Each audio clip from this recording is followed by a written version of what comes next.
Hi, I'm Lisa Rubel from Quilty Zest, and one of the workshops I offer is called Intro to Improv Piecing. And I get a lot of questions from guilds when they look at my offerings and they want to know a little bit more about that class. So I thought I'd put a little video together to share. So one of the things that I love most about improv piecing is that it's kind of a no rules quilting, where you can decide what the next move is going to be based on how you turn your ruler, where you make that cut, what size piece you add on. But that's one of the things that people who have not done improv before are often the most concerned about, because they're used to looking at a pattern where it tells you, so this square to this square, press it open, add a rectangle to the top, and you know exactly what to do with every step of the process.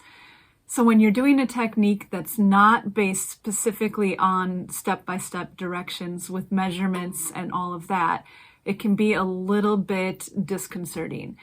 But that's the beauty of doing an improv workshop, is because you get to do it with a bunch of other quilters and with me showing you how I do it and what happens if you tilt your ruler to the left, what happens if you tilt your ruler to the right.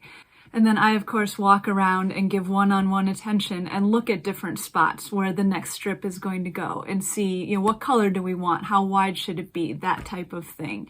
So a workshop is a fantastic place to dive into improv piecing because you get that one-on-one interaction and can get a lot of your questions answered.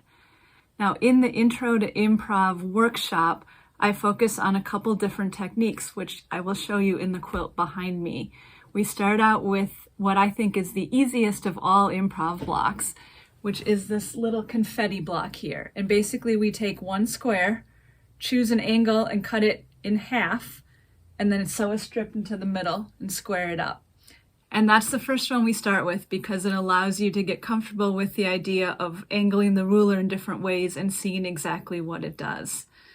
Now, the workshop also includes learning how to make a wonky star like this here with all the different star points. And my personal favorite, which are the wonky log cabins. And then down here at the very bottom are the wonky flying geese. And so we'll walk through the steps of those 4 different blocks. You don't have to use them to make this quilt, but those are sort of my base improv piecing units. And when you know how to make those, you can do a lot of different things with them. So I hope that if you're at all interested in improv, you'll consider this workshop because, like I said, it's a very low stakes, low boundary way to get into improv piecing and just play around a little bit and see what it's like to make a decision each time and have kind of a surprise of what the block's going to turn out like.